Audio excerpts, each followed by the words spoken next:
you ever made a dreadful mistake in your life or in your business that still haunts you today? Have you ever been plagued by guilt, regret, remorse, and the feeling that you can never make amends for what you have done? Even with the best optimistic attitude and great work habits, it can be difficult to face the losses that were incurred in the past. In this film, you will meet a woman who was facing a terrible mistake that had put her family in financial jeopardy. In little more than an hour, she had a new understanding of how to tap into the greatest source of strength in her life so that she can face each day with courage, determination, and love. You will also see how it is possible to change a relationship by changing one person. Our story begins at an Anthony Robbins seminar of nearly 3,000 people. Tony has just been talking about the spheres of life. Most people have three major spheres of life: yourself, your work, and your relationships. And most people focus mainly on one of these spheres, a little bit on the second sphere, and only a minimal amount on the third sphere of your life and activity. Tony is asking participants to stand up and share the way they had prioritized their spheres. Lindsay stood up to share. Tell us, what were your spheres? What was the focus within them? What's the cost? What do they need to be? How's it going to change your life for the better? How about this lady right back here? Yes, ma'am. Give her a hand. What's your name? Where are you from? Lindsay, and I'm from Brisbane.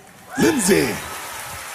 All right, Lindsay, tell us, what were your spheres? What were you focused on within the spheres? What's been the price?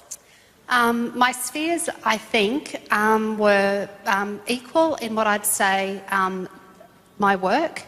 My relationship would be the smallest part. And Your work and? My work and myself. Okay, are we equal? I think so. Okay. Yeah. And my relationships, I think, the smaller of like the little dot in the island down below. Okay. And what have you been trying to get through the work? What needs were you trying to meet primarily at the top of your work and yourself? I have had a very severe gambling problem over a number of years. I managed to kick the habit of that about 12 months ago, but unfortunately I've been left with enormous amounts of debt. For me to get rid of the debt, I need to work. Okay. So now we have what the real challenge is. You're really working for what need then? For me, I think. No, but which need? Connection and love, growth, contribution, certainty, variety, significance? What's the main reason you're working? According to human needs psychology, all human motivation can be explained as the desire to meet one or more of 6 primary human needs.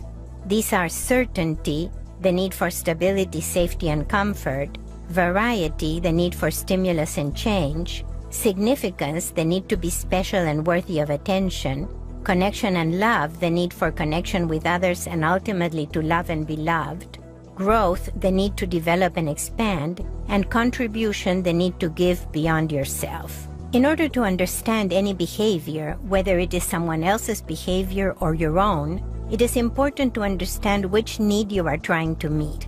For instance, it is one thing to try to make money out of a craving for certainty and safety, and it is a very different thing to try to make money out of a sense of contribution and growth. Tony is asking Lindsay to understand the deeper motivations in her life right now. I'd say to reestablish the connection and love with those I've hurt. Okay. And so you're working to reestablish it. That's what's behind it. But when you think about going to work, mostly you're thinking about making money so that you can do well enough to reestablish that. Is that right? Sort of, but I think mainly I just feel through the days of gambling I've managed to get rid of the habit itself, but the hurt or the baggage that I have left is the debt that's behind. So I used to smoke a lot and I used to drink a lot when I gambled as well, both of which I've been able to kick the habits of also. But the one thing... Give her a hand for that. Lindsay shows her strength as she explains that she got rid of her gambling, smoking, and drinking habits. But she is tearful as she talks about her baggage, the heavy debt that she carries. As Lindsay offers the word baggage as a metaphor that symbolizes her problem, Tony will use metaphors and symbols to transform Lindsay and her relationship with her husband.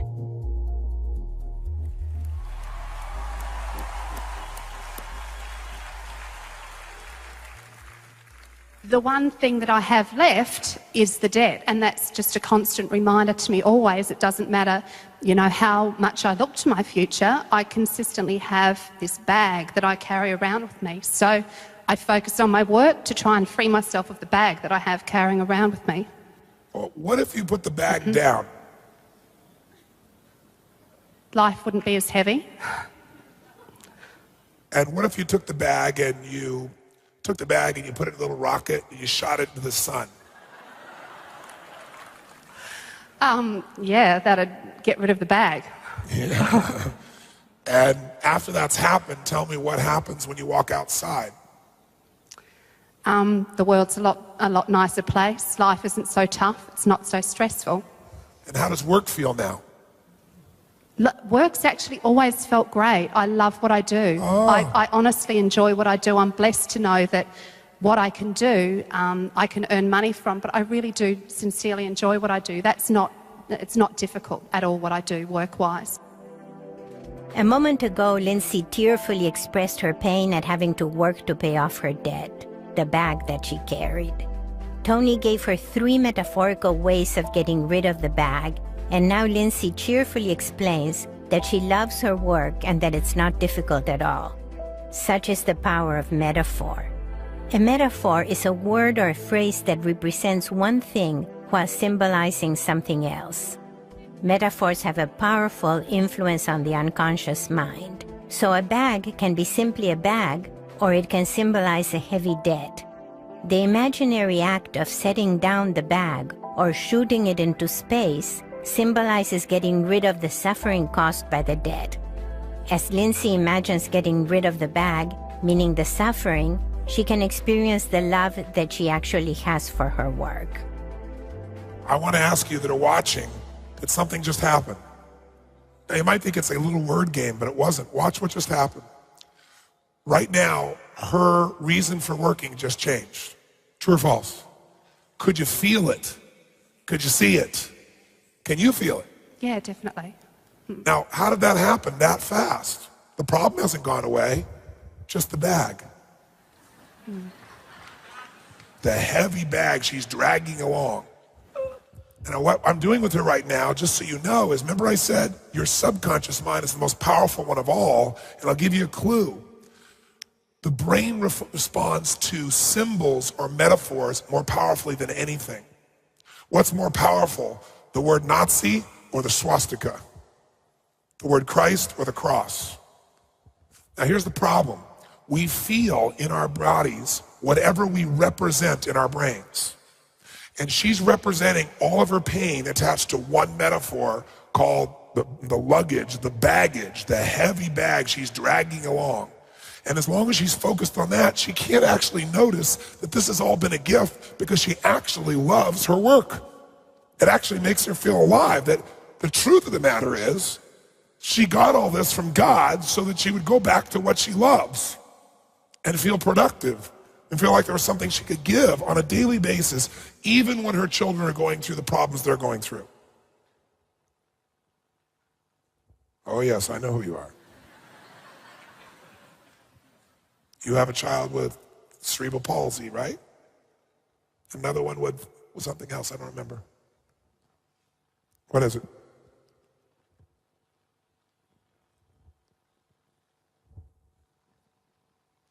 Cerebral palsy is? And my eldest daughter's got cerebral palsy and autism. And autism. Well, that would make it probably want a place to escape, since love is what you're really about. And you probably feel like there's nothing you can do. Tony knew from the information provided by Lindsay before the event that she had 2 daughters, one with cerebral palsy and one with cerebral palsy and autism.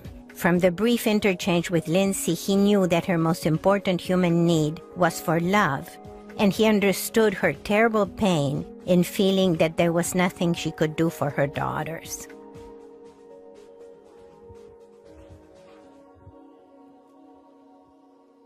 Because pain is when your life conditions don't match your model of the world.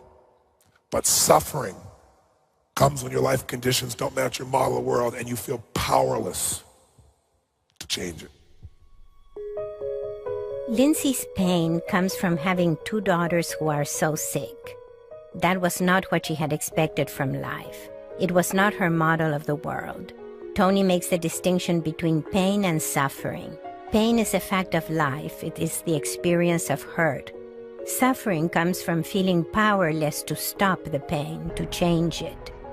Pain is inevitable, but suffering is not. Suffering is optional. We can always do something to change the pain, even if only in small ways. Everything in the world is constantly changing, and so the nature of pain changes also. I understand suffering at all levels, and I understand your specific suffering, and it's time to stop suffering. It's time to give your daughters what they deserve, which is a mama who knows that there is a plan bigger than their understanding of what's going on. And that autism, cerebral palsy, all those pieces, that you still do make a difference for them. Because love is the only thing they really need. And you are a lover. And when you go to work, you can express it in that place. And when you come home, you can let that work where you feel filled up because you know you've done something that's contributed and been alive. You can take that home to your daughters and you can give them that love they need at whatever level it is. And you can trust that that force is significant, even though they still have pain. Tony points out that Lindsay is not powerless with regard to her daughters. She is powerful in easing their pain through her love. If you were to do that, then the bag, that's right, that blew up and vaporized, you take that off your shoulder and you walk a hell of a lot taller and you think, God must really know I'm a force in nature to give me these daughters and know that in spite of everything, I'm still going to love, I'm still going to grow, I'm going to expand. And there's plenty of proof. I tried to deaden the pain through distraction of gambling, through alcohol, through cigarettes, changing my physiology. None of it worked because God had a bigger plan for me. And the plan for me is work, grow, expand who I am so there's more of me as I grow to give to those I love. And I am more than enough. I was put here at this time for this reason. And even though it may not look like it's magical in the way I think it should be, if I can't change the environment, then I got to change my model of the world. And I have to find an empowering meaning. And your vibrancy and your gift will be your ability to step out of your own pain. That doesn't mean not feel it, but not stay in that pain and to use that pain as drive to give more to those you love. Tony first helped Lindsay to metaphorically get rid of her bag. Then he acknowledged the power of her love. Now he moves to give Lindsay a new meaning in life, where love and contribution to others will be her strength and her gift. And the more you do that, that's where spiritual growth happens. Because spiritual growth is when you start out focused only on yourself, and that's when you'll be miserable. And then you care about people around you, because they can give you pain or pleasure. Their hurts are your hurts. And eventually you care about everybody, including people that are supposedly strangers, and you really care about them, not because they can give you pain or pleasure, but because you know that we're all here for a reason and a purpose, and it serves us, and it's our job to find the empowering meaning of why we're here. If you find that, life is magical. And suffering stops. Remember, pain is part of life. It's a good thing. The pain that digs inside of you, this deep, deep, deep pain, opens a well. Your job is, what are you going to fill it up with? Love or fear? Resentment and anger, or gratitude, knowing that even though you don't understand it, there's a faith inside you that says, there's something beautiful that can come from this. There's more inside of me because of this. There is always a choice to be made. Pain can result in resentment and anger, or it can bring out strength, love, and spiritual fulfillment. Maybe I'm only talking to you, because if people believe that, then their subconscious is totally open for me to penetrate them. Because everybody in this room has had suffering. Suffering of various kinds. Suffering happens when the way you think life's supposed to be is not the way it is. And especially if something outside your control has f***ed it up. Through his conversation with Lindsay, Tony is influencing everyone in the room to make the best of their challenges and of the pain that is an inevitable part of living. But if you're the woman you're made to be, if you're the man you're made to be, then you'll suck it up, get out of the suffering, stop feeling sorry for yourself, and step up and do what's necessary now so that the gifts that God has given you show the up, not the story, not the excuse, not the bad feelings. Life is hard at times. Pain is part of life. Suffering's an option. Pain's a damn good thing if you use it. So what are you feeling now, my dear? I always feel that I have stepped up to the plate for my kids. Yes. I have no doubt that I have. They are everything to me. But I'm tired of doing it. Yes, I know. I've had enough. You've had love.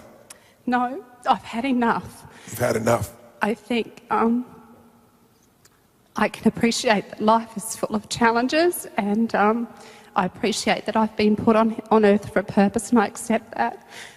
But there comes a time when enough is enough. I agree. Enough gambling, enough smoking, enough drinking, enough blaming yourself. No, not at all. I don't... Yeah, perhaps. Give her a hand for that.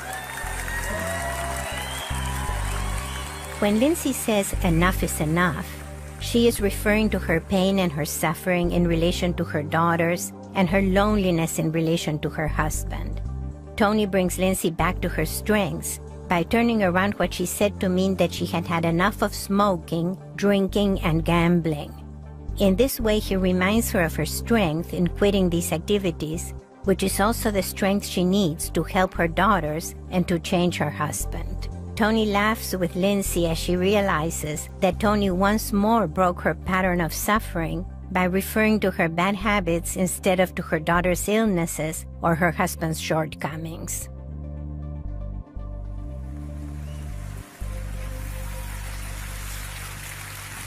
Logically, she knows it's not her. Logically, I know it's not me. But because you're a lover and because you are conscious and because you care, you've taken a level of responsibility that feels inhuman. That's what has to stop. Not the love of your children, not the having to support them, because even though it's a pain, it's difficult, it's overwhelming, it seems like you can't win. God wouldn't give you the challenge if you weren't strong enough to make it happen. Because if you don't believe in God, believe in dog and become dyslexic. And as the dyslexia begins to shift you, dyslexia gives the ability to see things reversed, doesn't it? When somebody has dyslexia, what's supposed to be in the front goes in the back, what's in the back goes in the front, or letters reverse. You know what I mean? Sometimes it's useful to be dyslexic. It makes you more creative.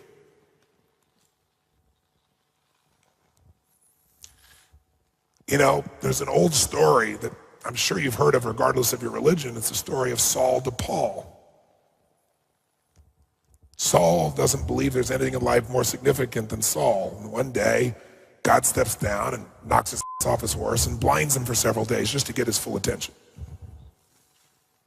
And suddenly, he begins to realize life is about love, not about significance. It's not certain, because who knows what's going to happen tomorrow? You think you know what's going to happen tomorrow? You don't have a clue.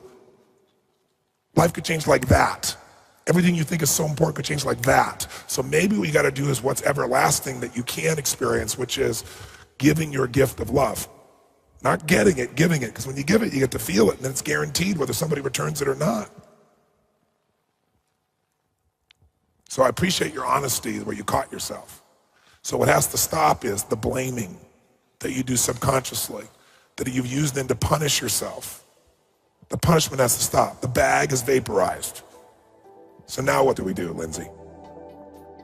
Tony is using a confusion technique. He talks about God and dog, then about dyslexia and Saul de Paul, in a way that he is confusing and difficult to understand. By confusing her, he gets Lindsay's full attention. In trying to grasp the meaning of what Tony is trying to say, she is ready to accept his first clear message. And that message is that there is a difference between wanting to get love and wanting to give it. And that love is really about giving, not about getting. Now Tony is ready to ask Lindsay the question that leads to real change. What is she going to do? So now what do we do, Lindsay? I need my husband to step up to the plate more. I feel that at times, if I don't do what it takes to make things happen, who is? And I'm not the sort of person that I really don't believe that I shoulder the burden willingly all the time, but if I sat back and hoped that life would take its course for, say, Chloe, for example, and that life would work out well for her, she'd still be fighting the battles that she was a number of years ago. Chloe is the name of Lindsay's daughter who suffers from cerebral palsy. I just feel that I'm consistently battling not only with, education boards, doctors, etc., but I'm battling with my own family who, in turn, don't step up to the plate, specifically my husband, and I'm really very tired of that also because I don't feel that, not that I dislike being the one to have to get out there and fight for her, but to have someone to go along that path with you and to share it, to me, would half it, whereas by me having to be the one to do it all the time, I also feel that you put up an enormous wall between my husband and myself, because if I don't focus on what needs to happen for my children, then I do push him to one side because my focus totally is on making sure I get the most that I can for my kids, and I don't see anybody else doing that for me. So I don't quite know how to step back and not make that happen, because it won't happen if someone doesn't make it happen. Let me ask you a question. When's the last time you blew him? Tony uses shocking language to break Lindsay's pattern of complaining and self-pity. If he had said something like, "When was the last time you told your husband that you loved him?" he would not have been nearly as effective in getting Lindsay's full attention, as well as the attention of the large group.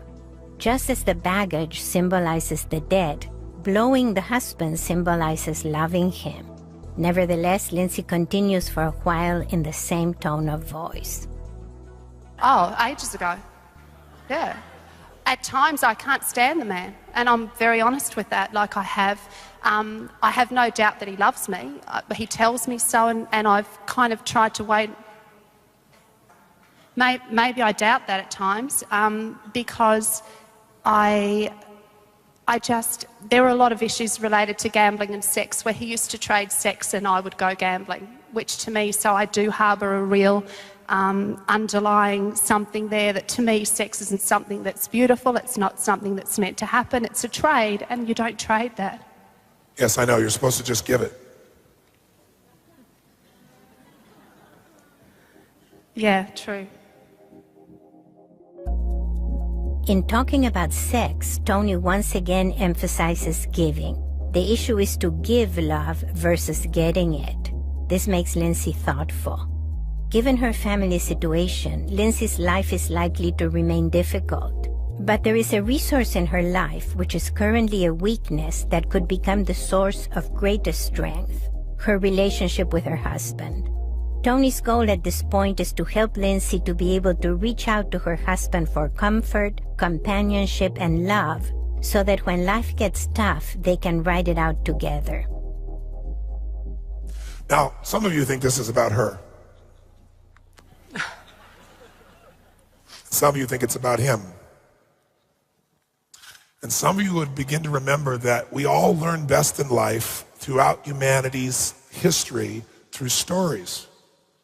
Because when you're listening to a story, you make connections that you're unaware of within yourself. So remember, I'm only speaking to her right now.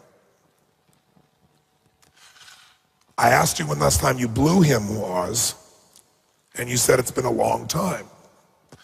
You told me that he says he loves you, but you doubt it honestly, because you harbor resentment that if you gave him sex, he would let you do anything you want, including gamble. This is not surprising for any man, because once a man has had sex, he is vulnerable to anything. He will give anything. But that does not mean he was trading sex for gambling. It sounds like you were the person trading sex for gambling. And that could well be so.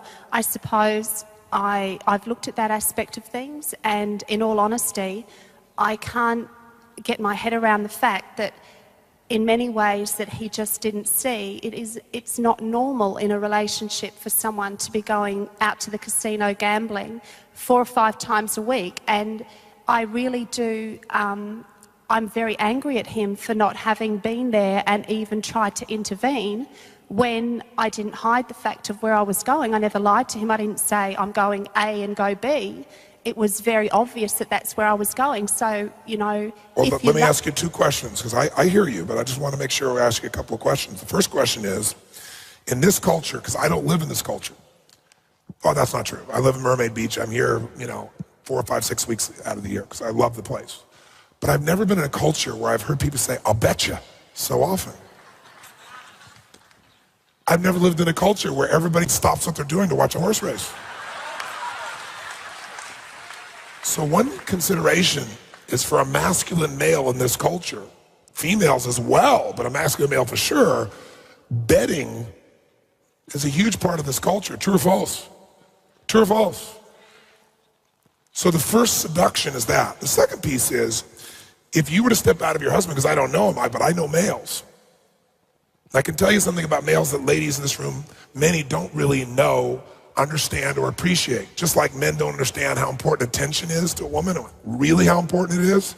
Not attention with one eyeball on the TV and one going over here to say hello, but real, total, nothing else but you attention like you crave. Women don't understand what drives a man. They think it's sex, and they're so wrong. What it is feeling like you're significant enough to you that you will open to them. That you will open and be completely vulnerable. It f***s a man's mind up, because sex is the ultimate experience of him saying, you really love me because you've opened and are vulnerable to me. You're not fighting with me. You're open to me completely in every damn way. And that excites you, makes you happy. Because ultimately what makes a man light up, if you want to know, and ladies, I'll give you a simple test, it's not hard to figure out, is he wants to make you happy. He'll die to make you happy if he loves you. Now, men do not try to make happy a woman who they feel they cannot make happy. Because let me explain something to you ladies. Making you happy makes him feel he's a man. Failing to is like cancer. He might as well be dead. That's why most men, and men, ladies, I know you know this is true, but I'll ask the men, and men, I want you to be dirt honest. How many men, no matter what you like, women say, oh, you like, breasts, you like rears, you like legs, you like whatever. How many men here think, there's no question, no matter what a woman looks like, if she's happy, if she's smiling at you, you're f***ed up. How many men can agree with this? Say aye. Gentlemen, if you agree a woman's smile is the sexiest thing about her, say aye. If you hear their voices, they're not bullshitting you. In fact, there can be a woman who a man can look at at first because she seems so sexy, and he may keep looking, but there's a part of him that starts to shift when he sees she really isn't happy. And if he thinks she's happy, he makes it up. His biochemistry takes over and he's with her for a period of time. The reason he wants to get out of there is he discovers he was wrong. But if he can make you happy, a man lights up like a Christmas tree. Now, most men don't know how to make a woman happy because there are times in which a woman does not want to be happy. True or false, ladies? She doesn't want you to make her happy. She wants you to understand.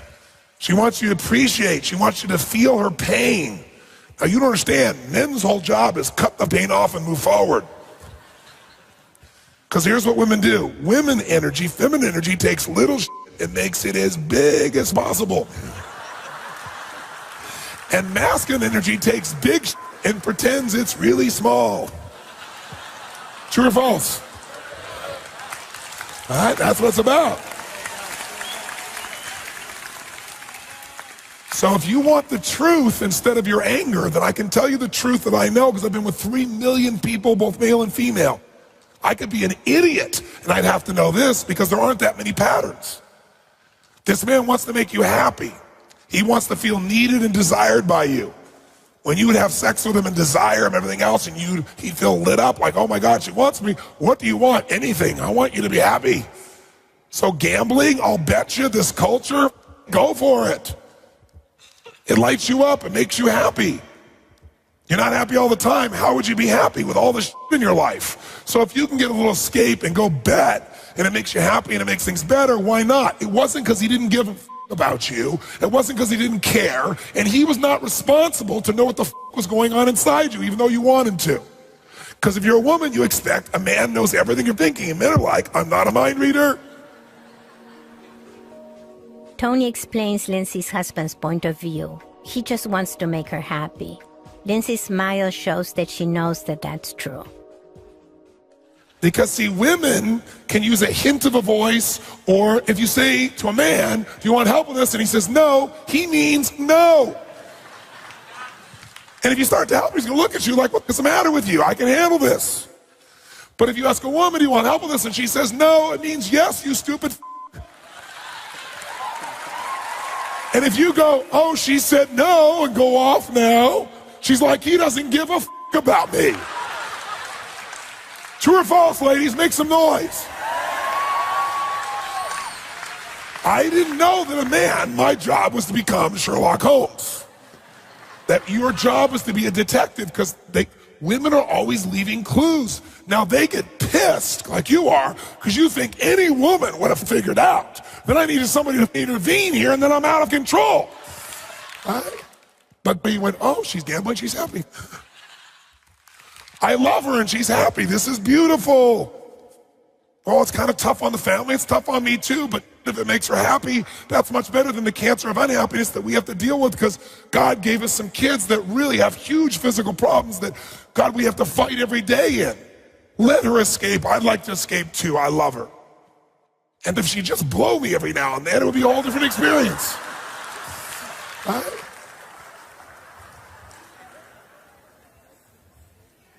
But now, you don't suck his. Tony again refers to oral sex in a funny, outrageous way, in the same sentence as he's talking about the serious problems of the daughters. Lindsay's laughter shows that she has broken her pattern of misery once more and is opening new possibilities with her husband. And you say, I don't know if he doesn't love me. I can promise you he's going, I don't know if she doesn't love me either. I want to make her happy, but now I can't even get her to gamble. What do we do?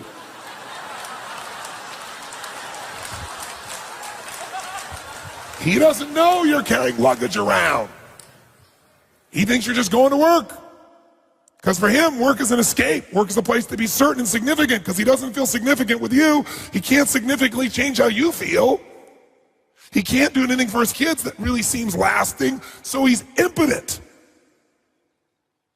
He feels emasculated, so he might do really stupid things that you can't understand, like take control of you or say something stupid, because he feels like you make him feel insignificant all the time. And he had this problem before you met him, by the way. Just like you had the problem before you met him. Yes, you did, and yes, he did. Not this problem, not the story of this controlling behavior or lack of attention or not doing what's there. The problem inside of putting significance above love. Let me give you an example so you know what I'm talking about. Everyone in this room has times in their life when they go into what I call a crazy 8. Please pay attention and you'll understand your life in a different way if you really listen right now. Here's what a crazy 8 is. There are 2 extreme emotions human beings feel. One side of that plate is things like feeling sad, depressed, lonely, not understood. How many get the feel of the type of emotion I'm talking about? Different words, same feeling. Raise your hand if you know what I'm talking about here. Say I. The other side of the crazy 8 is emotions like frustration, anger, resentment, maybe even rage. Now, most human beings trigger an interesting response when they feel out of control. When they feel powerless to change something. Their husband or wife, their children, their body, their work, their boss, right? Their addiction. And when you feel out of control, what people do is they go into crazy 8. And what that does is they go to one of these emotions to the other.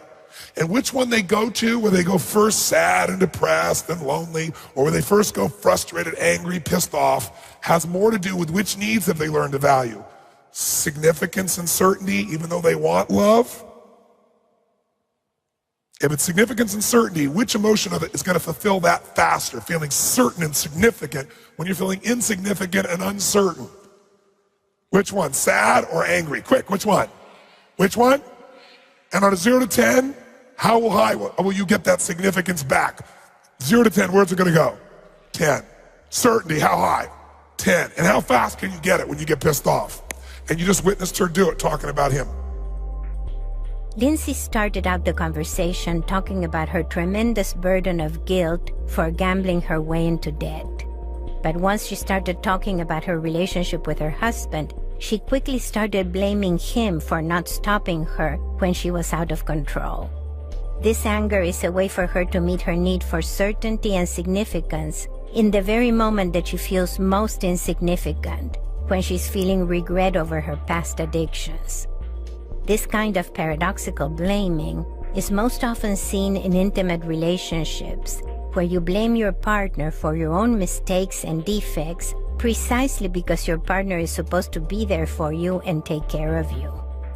The next time you feel like blaming someone close to you, ask yourself, which of the 6 human needs am I trying to meet right now? Usually anger serves to meet your need for significance and certainty precisely in the situations where you feel most insignificant and uncertain. Ask yourself, what thought am I having that is making me feel insignificant and uncertain? If you can understand exactly why you're getting angry, you can take responsibility for the real reason why you're blaming your partner. Now Tony will explain to Lindsay why she only goes to anger as a second choice. Did you see that? But she didn't start there, because she doesn't go there first. You know why? Because she doesn't value significance most, she values love most. So people who value love most and connection tend to go to sadness first, right? They feel sad because, oh my God, I'm not understood, or I feel alone, or I can't do anything, or I'm not good enough, or blaming themselves for the problems in their life. And so here's what happens. They feel sad and depressed, and what needs they get? Connection with themselves. Because they're usually busy taking care of everybody else. Right, Lindsay? Take care of everybody else. Am I right? Yep, that's right. So she takes care of everybody else, but she does it for a reason, because it gives her a sense of connection and love, and a sense of meaning and significance, but through the filter of connection. But when it doesn't feel like it's significant, I feel sad. So I feel connection with myself, because I'm normally taking care of everybody else. Now I feel for myself. I feel sorry. I feel sad. I might feel lonely. It's variety, because it's a different state that I'm in when I'm taking care of everybody else. But you know what? If you had somebody right here sitting on the stage right now, and they are crying uncontrollably, and I do nothing, I have no talent, no ability, nothing. All I do is just stand there and listen. Will they eventually stop crying, yes or no? Yes or no? Yes, because the human body needs variety. It needs variation. So after a while, a person gets tired of feeling sad. They feel tired of feeling connected, and they still feel tired of feeling uncertain, and they feel tired of feeling insignificant. So you know what they do? They go, I'm not settling for this shit anymore. You know what? He should have seen that. He shouldn't be doing that. She shouldn't be doing that. God shouldn't have done this to me. This is bullshit. And now the person gets frustrated or pissed off or angry or rageful, and what do they get? Significance at a 10. Get it? Certainty at a 10. And even some connection with himself at a 10. But if you leave somebody up here and they're screaming in rage and saying, F you, I hate you, you son of a bitch, and you don't do anything but stand there and listen, will they eventually stop being angry, yes or no? Why? Because the human nervous system needs variety to survive. And by the way, when you're pissed off and angry, what are the muscles in your body like? Are they tight or weak? Which one? Is the energy strong or relaxed? So you got tension and pressure in your body, which feels really good when you feel like you've been hurting and a victim for a long time. But after a while, I don't care what you do, the body has got to let go. So what happens? You got to let go of the anger. So you know what the person does? They go, It's really just this helpless and it's hopeless and it'll never work and no one understands. And you go back to feeling sad. And guess what happens? All the tension. Think about it. When you're feeling sad, when you're feeling crying, when you're feeling, alone, what happens to the energy in your body? All the muscles relax, doesn't it? Everything lets go. Even though it doesn't feel good, it lets go. You connect with yourself. You feel that feeling again. It's variety. And after a while, you get tired of feeling that way and you get pissed off again. You get tired of pissed off and you get sad. And pissed off and sad and pissed off and sad and pissed off and sad. How many of you here have done this in your life? Raise your hand about an issue. Say I. And when does it happen? When you have the illusion that you have no control. Tony is really explaining to Lindsay the pattern that caused her to get addicted to gambling, drinking, and smoking. She had been caring for her daughters, whose medical conditions were so severe. It was hard to feel that any help was ever enough. This thought made her feel so insignificant and uncertain that she would snap out of the mode of caring and nurturing and into anger and frustration. In order to escape from that crazy 8 pattern, she would go gambling or drinking, which changed her physiology and her environment. Now, long after her gambling problem is over, Lindsay still has a crazy 8 pattern where she goes from guilt and regret over her gambling to anger and blaming her husband for not helping her to stop it. Now, take a moment to ask yourself, when you feel that things are out of your control, which side of the crazy 8 do you go to first? The side with anger and frustration, or the side with sadness and self-pity? How many follow this? Now, which side? It isn't an equal side. Some of you spend more time on the pissed off side. And while you're there, you say things to your partner or your friends that they don't forget.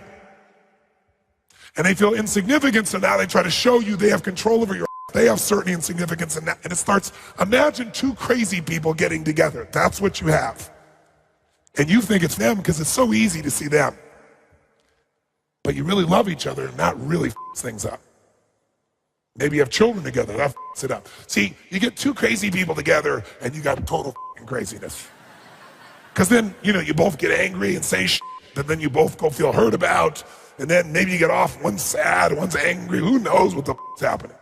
Now, how do you get out of this? Most people get out of this the way you used to. Here's what you would do. In the insanity of it all. You would exit going down by using something to distract yourself, because when you focus on something else, this all disappears. Or you do something with your physiology, drugs, alcohol, cigarettes, that changes you. You did both. You went gambling in that. And that gets you to exit it. But as soon as you come home, pretty quickly, you're back in one of these 2. And if significance is what you want, you're finding reasons to get angry. In your case, it's connection and love, aloneness, but you get back into this. There's a better way out, and that's up. And the way up is change your fucking model of the world. Change your goddamn rules. Stop your addiction to one side of this or the other. Stop thinking it's your partner when it's you. You're so busy saying, I don't know if he loves me. I can promise you he has the same thoughts about you towards him. I can promise you he's gone through the same crazy 8. Now, I don't know if he tends to get more angry. That's my guess. And I'm only guessing because you'd probably be attracted to the fact that he had strength, since love is what you want. So at one stage, my guess is he was strong, and now you're pissed because he's not, because he's probably, the anger thing hasn't worked, and he's probably sad. Who knows where the f he is now, but he's crazy.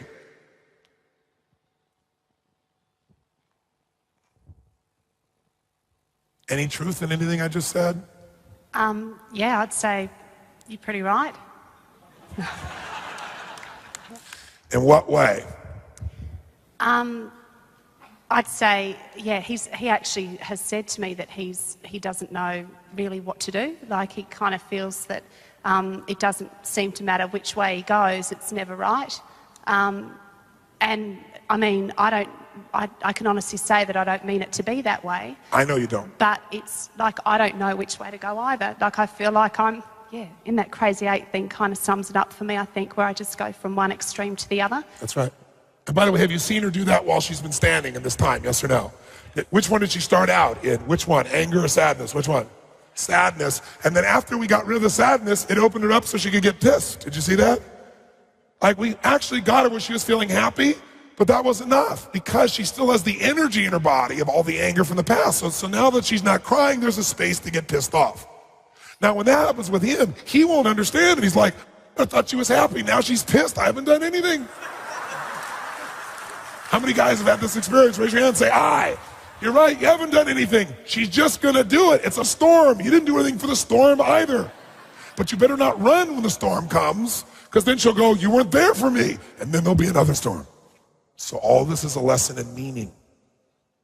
It's understanding that this is really your addiction, not your partner's. And if you get out of yourself, if you really did what you're best at and filled this guy up and made him feel happy, that you're happy and that you love him, which can be expressed physically and emotionally and verbally, he won't believe it at first because he's scared. You know it's true. That's why you laughed your ass off just now. So then you'll be pissed off going, well, here I was, happy and nice. So yeah, for a minute after years of him not being sure. Now if you went to go blow him, you'd be like, was this part of the seminar? It's a technique. She's doing it to manipulate me. That Robbins guy, right? He's not going to trust because it's going to take consistency. Tony is now very clear and directive in orienting Lindsay to focus on giving love to her husband and the happiness that can come from that. Or she's making this huge, I need to stand here and love her and be with her and let her keep feeling and feeling and feeling. And even though it looks like there's no end in sight, if I love her and I keep staying with her, she'll feel enough of it that her body will actually let go of it all. But remember I told you yesterday, why do people fail at the game of life? Because they don't even know the goal of the game. And they got a bunch of rules that don't even necessarily relate to what makes them win. And they have rules that are in conflict. Like, you should love me and accept me for who I am. But if I gamble, you should have stopped me, you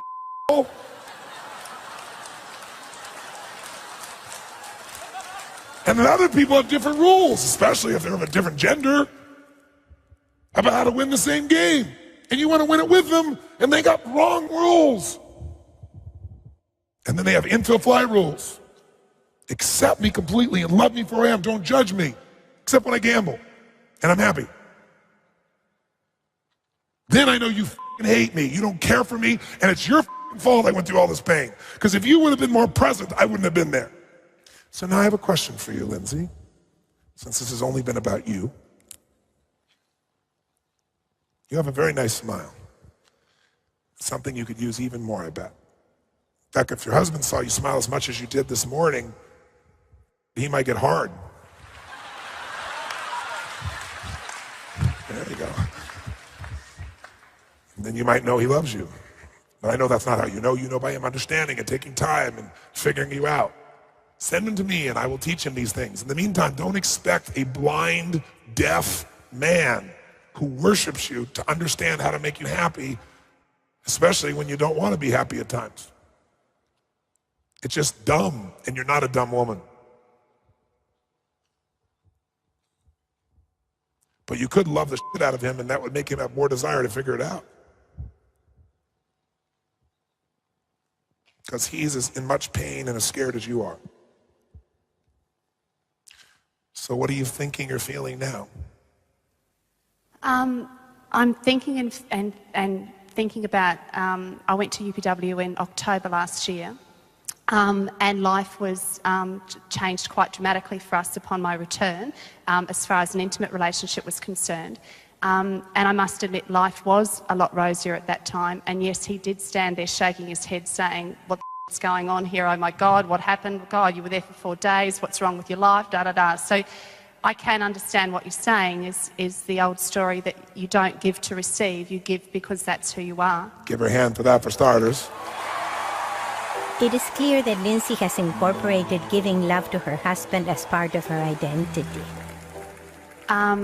And really, my biggest challenge for myself, and one that I'm ready to step up for definitely, is that my past is my past, and that I have a very bright and rosy future, as do my kids, of which I have no doubt. Give her a hand for that. Beautiful. Lindsay is now able to see a bright future for her children, quite a difference from how she started less than an hour ago. But I guess most of all is I really do have no doubt that Jason and I are meant to be together. I think we've stood the test of time well and truly. Give her a hand for that. Look at that smile. But I think most of all is that to understand that he probably finds it really just as difficult, or if not as difficult as me. And he is more confused perhaps than I am, and we really do...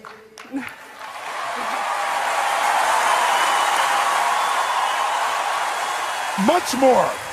Because you at least know the rules, because you know it for another woman and you could help her. In fact, that's probably where you've gotten some of your comfort, is somebody, a female that you care about, a friend, somebody. Is that true? Have you had anybody like that? Yeah, that's true. And to be honest, Jason and I can sit down and talk, and he does just put his head in his hands going, what is it with women? I just don't get it. Yes. Like, you know...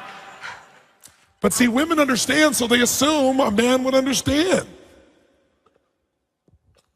But I just thought that after a while they'd get it a bit better. No. And No, because a man's world is based on logic. Women do not have that interfere with their experience of life. A woman can feel something and it makes sense to her even though there's no reason for it. So what he has to understand is, I don't need to make her happy, I need to make a difference. Am I loving her no matter what? Makes a difference. My understanding that instead of telling her she's wrong for caring about everything all the time, or saying let go of the kids right now, she can't. And isn't it beautiful that she cares that much about the kids, and both of them, and me, and her friends, and everything else? And I would go crazy if I thought about that all at once. I like to think of it one at a time. That's why most men, they can watch TV, you know, they can read the paper, but they can't do both those things at once and pay attention to you. The human male brain works physiologically differently. So no, he's not going to just get it. He has to be trained. And you are not a good trainer because you're busy feeling, which makes total sense. You don't want to become a trainer. Send him to me, I'll whip his ass into shape. Or love him and shape him through your love instead of your anger. Share with him the happiness that you do have, because you just told us a bunch of things that are very different than what you started out saying. I want to hear a very different story right now. Sounds like he actually loves her and tries to listen and share and hear and care. And there's another piece too. I know you want him to step up also, but you've also done the stepping up because the one source of sanity you have is that you are significant because you do it all. And so even though it's pissed you off, you wouldn't give him a lot of space to do that. Except when you're totally exhausted at that point, he doesn't know what to do and he's gone too, and who knows what's gonna make you happy. But you would hate yourself if you weren't the most significant one. Be nice to have it be more balanced. You loved this and shared it to him and say, you know, if you'd help me in these pieces, and you reinforce them, because he'll be stupid, he'll like do it once and think that's what you mean. You can get him to be a part of that process. Not by demand, not by hate, not by taking love away, by sharing and giving even more love. If it's not physical though, he won't believe it's real.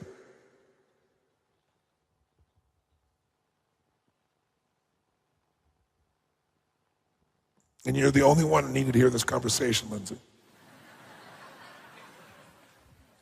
That's why we took so much time on it. So where do we go from here?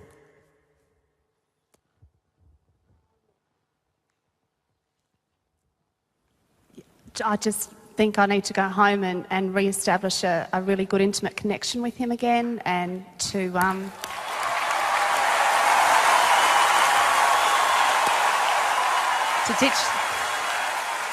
ditch the bag would be probably a really good start as well. So do what with the bag? To ditch the bag, or to blow the bag up, or yes. all of that. Well, the male think it's blow it up. Women would just ditch it. That's great. And continue to love my kids and my family, which I do automatically. Like, that's just who I really am from the bottom of it all. And just to continue to encourage them to be who they are, and that it's okay to be different and all those sorts of things, and just to enjoy life. And I'm just curious, When you think about your life now, how do you feel? That it's actually pretty good. So it's not over? No, and I really don't believe it ever was over. Like, I honestly don't, I've never believed that life's been over, but I definitely believe that we have a lot of challenges that sometimes we really just don't know where to go. And that's why we come somewhere like this, so that we can learn where to go, because we all want a better life. We don't want a life. We want to live to the fullest of our potential. One thing that's useful to know about men versus women, women speak in riddles. Men think when you're speaking in riddles, you mean what you're saying. If there's anything a man can learn, is that women never mean what they're saying, never will upset them, rarely mean what they're saying. But they know that they really are meaning what they're saying because they're speaking in riddle. So when you said earlier, it's over, I can't do this anymore, I can tell if you say that, he's going to go off panic going, I have failed. Ultimately, life is ending, it is over. He didn't know that it was a storm that would pass if we would just talk here for about 45 minutes. And now life will be wonderful and great and compelling in future. So the men in this room, they want to remember this conversation and know this woman, even though she doesn't look like the one that you spend time with, the core of it is the same. The story may change, but the core is the same. Listen for the deeper piece. Every man, if I could give you one gift, I'd get you a magnifying glass and one of those little old hats, and turn you into Sherlock Holmes. Because if you do, you'll become a hero instead of an idiot. And you deserve to be able to win like that. And every woman deserves a man who will search and find. Because nothing lights her up more than a man who will stick with it and find. And most men, if you're really a man, that's what you're made for anyway. You love a fucking challenge. You love to break through. You love to figure it out. If you were as committed as figuring out your woman as you were that electronic device, imagine what your life would be like. Guy will spend an hour trying to figure out this electronic thing, and not even 30, woman says something, I'm out of here. Shift your focus and you shift your life. Make your woman a larger sphere. Give her a big hand. Lindsay stood up presenting a challenging story about a very hard life. While dealing with the challenges of caring for 2 children with severe health difficulties, she had become addicted to gambling, smoking, and drinking, which had put her entire family into severe financial debt. Although she was able to overcome her addictions, she was still left with not only the financial debt, but also a crippling sense of regret and guilt over what she had done. Tony instantly recognized and appreciated the degree of pain and sense of helplessness that Lindsay had suffered over her daughter's health issues. Then he asked her, what will she do with that pain? Was she going to let the pain create an atmosphere of fear, resentment, grief, and guilt, or an atmosphere of greater love, compassion, and awareness? Then we learned the real challenge. Lindsay was furious with her husband, who had not helped her break her gambling habit, and who had not prevented her from ruining the family's finances. Instead, he had not interfered with Lindsay's addictions. Tony explained the predominant emotional pattern that ruins relationships, the crazy 8. The truth is that we seek to blame our loved ones, not because it will help, not because they are responsible, but because anger helps us feel significant and certain in the moments when we feel most insignificant and fearful. Tony also explained her husband's situation. He hadn't stopped Lindsay from gambling because he loved her. He understood the hardships of her life, and he wanted her to have something she could do to escape and be happy.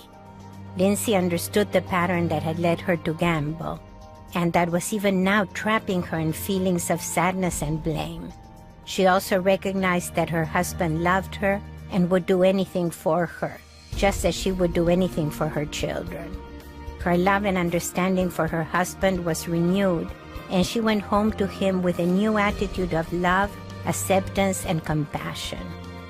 Now let's visit with Lindsay and her husband Jason as they meet with Tony again 1 year later.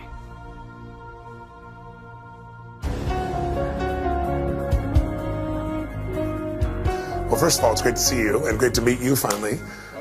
Lindsay, tell me something. You look very, very soft and relaxed compared to the last time I saw you. Tell me what's catch me up. What's happened in your life? It's been a few years of this process now. Yeah, Tony, life's never been better for me. It's really quite special now. I've really taken some time out for myself and spent, lots of time looking inwardly at ways that I could change rather than having blamed for this gorgeous man over here.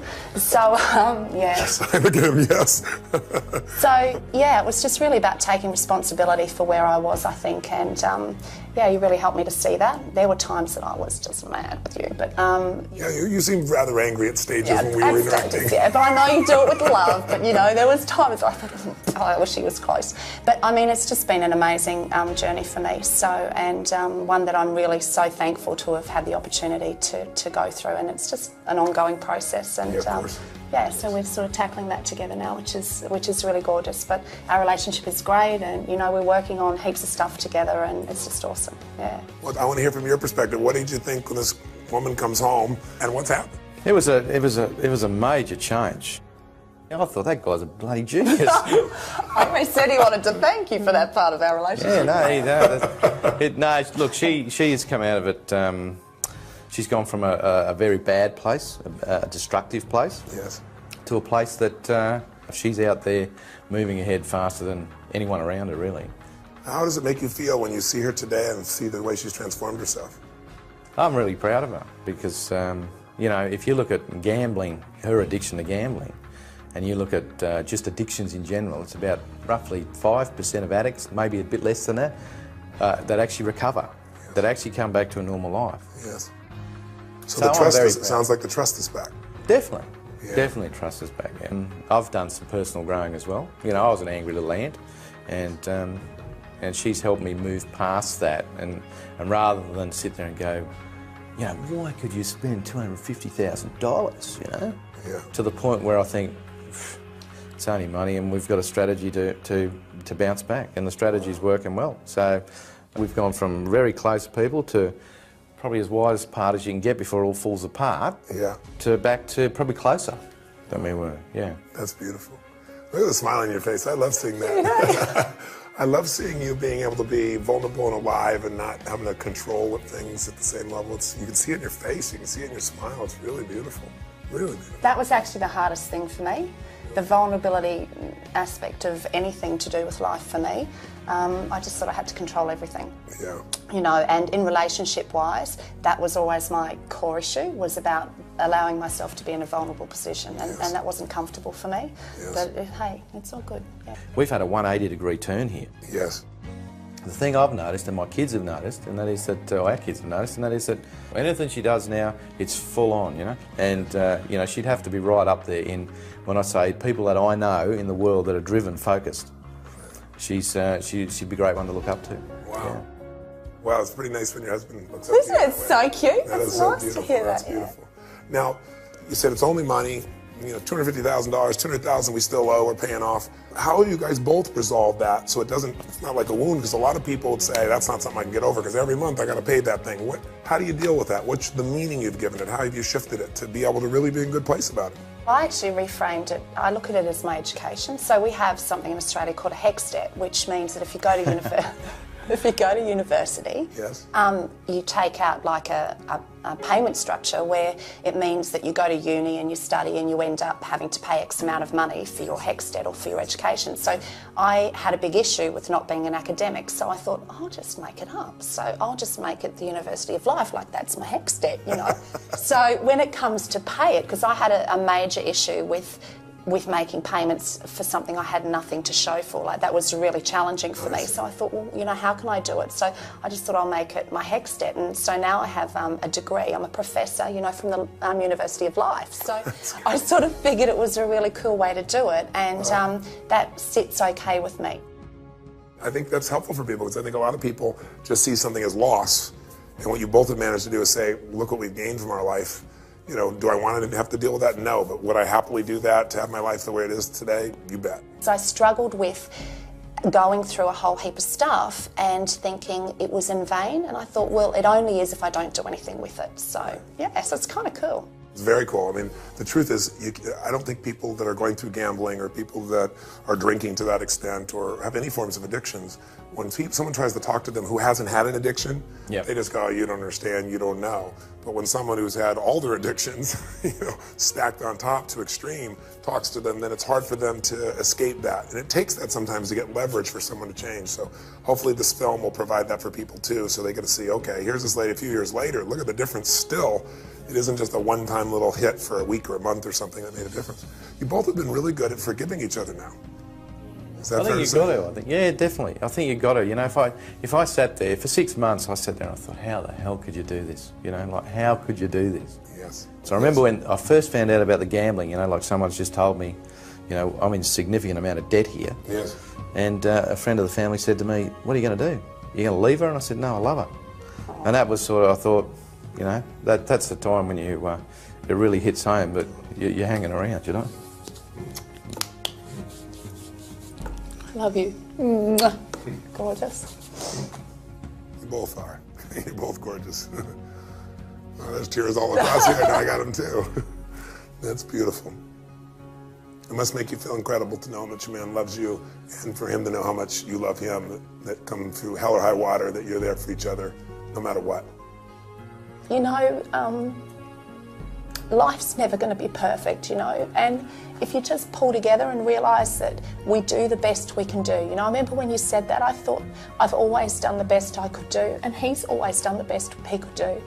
But sometimes our best was just different, that was all. One wasn't right and one wasn't wrong, it was just different, you know. But we Completely just apart did, at times, I think. yeah, but we both did the best we could do, you know, and now we've realised that we can pull together and do the best we can do, and it's a totally different place. But I lean on him now, you know, like, and it's okay to do that, you know. Yes. If I'm having a bad day, it's okay. Like he can hack that, you know. Like I just was treating him like he was this person in cotton wool, and I had to do everything myself. But you know, he's a strong bloke. Before you had all these rules about how your man had to be, and he wasn't that. But you had very few rules for yourself back then, as I think I pointed out to you at the time. Noticeably. But the other extreme is to go beat yourself up, and you know, to blame yourself so much that then there's nothing left of you to be able to go out and make your life better. Or after a while you get tired of beating yourself up, so you beat someone else up. And you've seemed to have stepped out of that. Oh, absolutely. Yeah. But I was when I first came to UPW 2 years ago. Yes. I was beating myself up big time. So I'd stopped my gambling, and I'd really managed to pull my addictions into line, Yeah. but I was miserable. Yeah. It was like, well, now what? What do I do now? So I'm not doing this stuff. Yeah. So what do I do? You know, I was absolutely miserable. So, yeah, it's like you stop the addictions that you think are causing you the pain, Yeah. but you're left with more than you can ever imagine, and you've still got all the challenges. I still had all the challenges and things at home, so that's what was just priceless for me. How do you define yourself? Are you a gambler anymore? What's your way of describing yourself? I just see myself as a really caring person, and who just really wants to get out there and enjoy her life and be a great mum and a wonderful wife, but really kind to myself too. I was really mean to me. Yes, And, you know, no one's been more vicious to me than me. And I don't want to do that anymore. You know, I'm deserving of much more from myself. So, and I give myself the room to be that person. So, and I goof up, you know, but I don't care. It just doesn't bother me. And I don't see gambling as a part of my life at all. I just, I'll never have the impact I was destined to have if I didn't do what I did, you know. And I look at, like, our eldest daughter, Chloe. She's having quite some major challenges at the moment, which is proving to be quite difficult to deal with. Yes.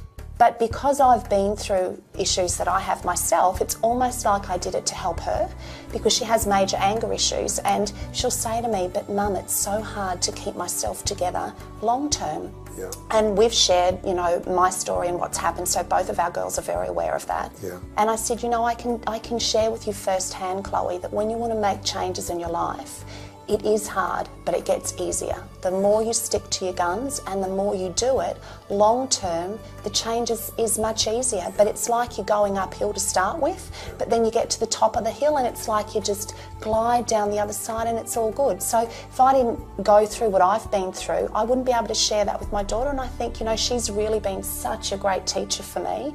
And I for her, and we've really got this really amazing bond that it's fantastic. And we both reflect the theme that I think most people don't realize, and to me that theme is that happiness and problems have no relationship. And just being happy with little things, you know. And I remember Jason coming home one day, and there's myself and the two girls, and we've got the stereo flat out, and because we were dancing on the floor, I said, let's be really naughty. You get up on the coffee table and you just go for it, you know, and have a really cool time. And you can be happy in that moment, or you can sit on the couch thinking about all the stuff that's going on that's not great, but you can be happy anytime you want to be happy. And I didn't realise that before. And I think by coming through the whole process that I have over the last couple of years, I've realised that happiness is a choice. You can choose to be happy or you can choose to be sad. How have you grown through all of this? Because you see how your lady's grown, but how have you grown? I can see how that two people can actually make things go from, you know, no good at all into great, better than it was when you first met, sort of thing. You know, wow. It is possible as long as you're both on the same page. Yeah. You know, you've got to be both there. You know, your support person is as important as the person with the problem, yeah. Really. How many years have you guys been together? 18. 18 years and better now than before. Now, I like that. Yeah, that's awesome. That is so cool, isn't it? That's wonderful. That's wonderful. That's awesome. And how about for you? I know that part of your vision, I understand, is to help other ladies that are having challenges like this. That's huge for me, huge for me. I've got enormous big dreams. I'd really like to have a beautiful centre for kids and for families so that they can come together as a family and have some support for the kids with special needs and the siblings and the parents, because there's just no support there that we've been able to find. Spending much more time with the kids. You know, we have our weekends free now, and Jason spends a lot of time off on the weekends. So we actually have time to connect as a family, and you know, we do some goofy stuff. We went down for a photo shoot, didn't we, only a little while ago, and we went down to the beach down in Brisbane, and it was such a hoot, middle of winter, and here we are dressed in all the jeans and stuff, and we ended up having this massive water fight, and we were swimming in our jumpers and jeans, and oh God, it was amazing.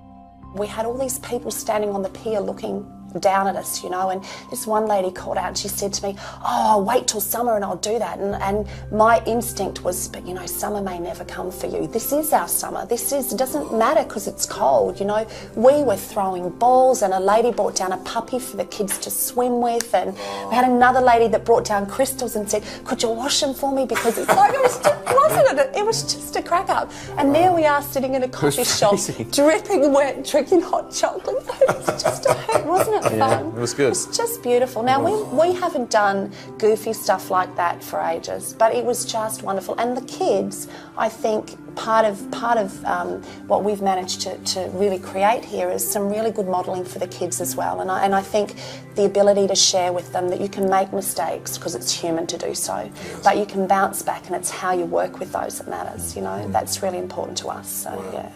I can't imagine a better environment for your children to grow up in. It's magical. So I'm excited for people to see the transformations you've created for each other and for your family, and hopefully they'll be inspired and remember what's possible, and remember the past does not equal the future. That was one of the things that Whisper it to me, I'll tell him. I knew I'd leave this bit to the last bit. I never had the chance to say thank you. And I really wanted to say thanks, because I just didn't get the opportunity to say it. You know, I can't describe to you how different life is for me these days, and I really do appreciate it. So, yeah. I'll give you a hug, but I want to tell you something. The greatest things that I could possibly have is to see the joy that you have, and also what brought me to tears here at the end. I'm already so moved by you guys, but I know what kind of life your children will have no matter what, but this is their reference base. They may get off target, but when they have this as a reference base, you've given your children something that is